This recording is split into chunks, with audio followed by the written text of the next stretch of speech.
Sekali lagi jangan terbiasa minta disuapin. Mental seperti itu tidak akan membawa sampean kemana-mana.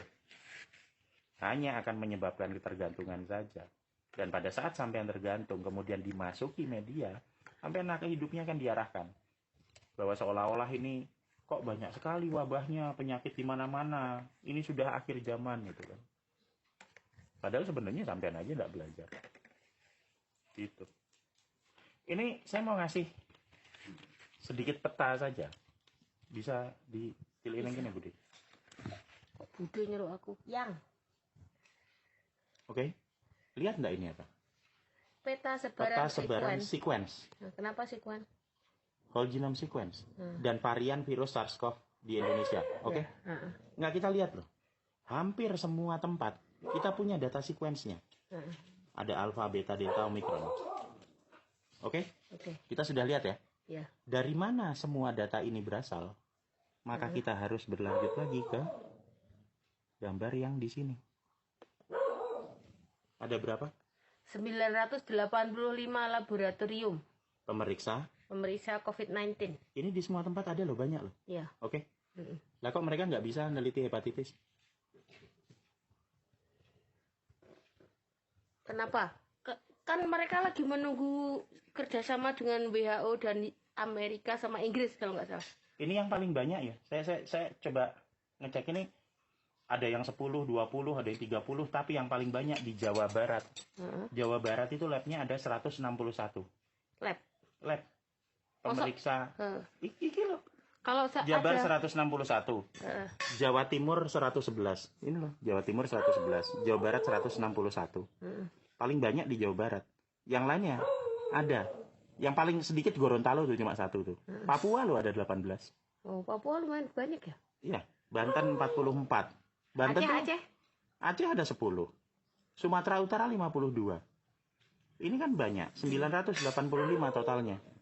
Kok tidak ada satupun yang bisa neliti hepatitis? Kok mereka kebingungan?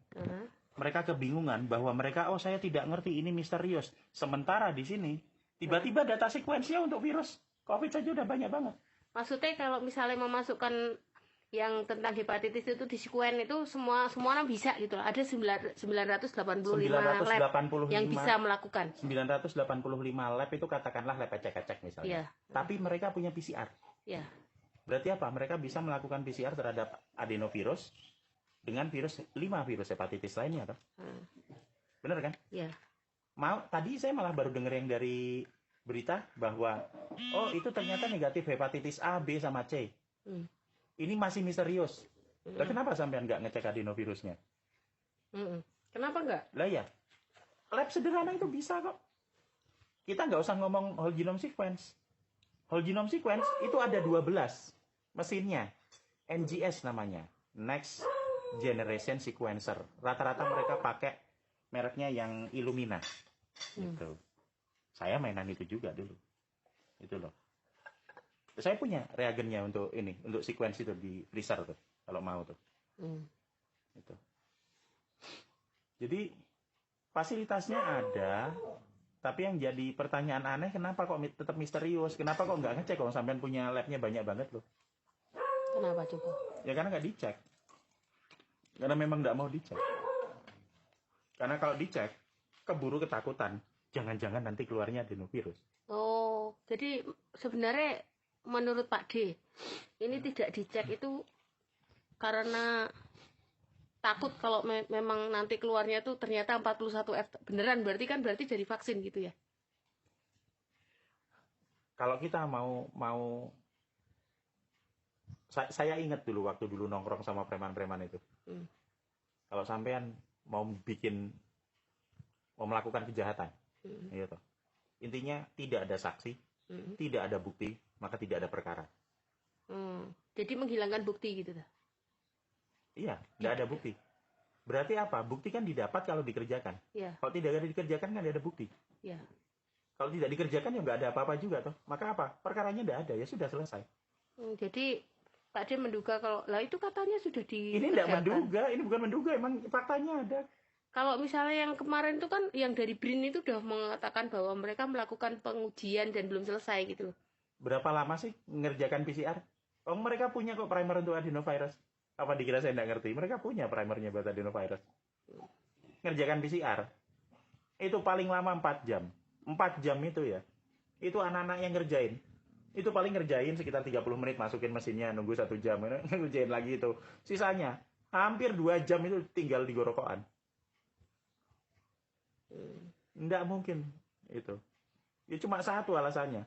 Tidak dikerjakan. Karena tidak mungkin. 985 laboratorium dengan kemampuan PCR, bahkan di Papua ada 18. Itu tidak ada satupun yang mengerjakan, itu tidak mungkin. Jadi kayak menghilangkan biar tidak ada hasil. Iya. Kalau tidak ada hasil kan berarti tidak bisa dituduh gitu. Iya. Tapi menurutku ya jahat Pak De kalau kayak gitu. Iya. Kalau misalnya karena apa? Karena vaksinasi yang berbasis adenovirus kan masih terus dilakukan di mana-mana. Iya.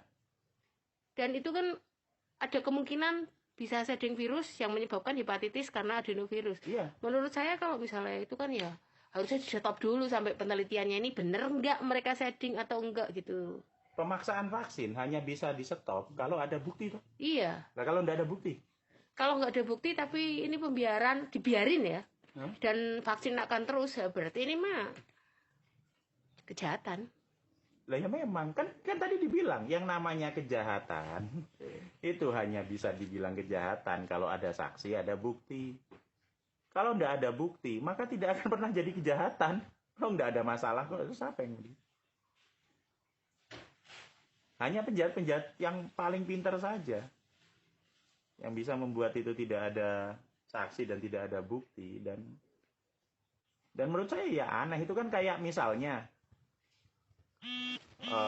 analogi yang sederhana itu loh. Jadi saya mau beli rokok ke depan kompleks sana itu, karena kalau jam 12 malam gitu kan tutup semua warungnya. Ada satu cuma dekat dekat pangkalan ojek depan sana itu, ya jalan ya kira-kira sekitar sekilo ya dari sini ke sana dah.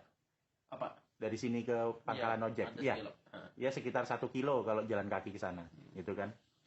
Terus kita mau ngomong, saya ngomong sama pas ada tamu butuh rokok, saya ngomong, waduh maaf nih saya nggak bisa beli rokok nih.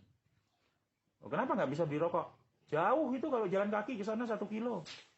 Lah kan sampean punya motor. Itu motornya ada 2. Ambok iyo naik motor ke sana, wah nggak bisa. Saya harus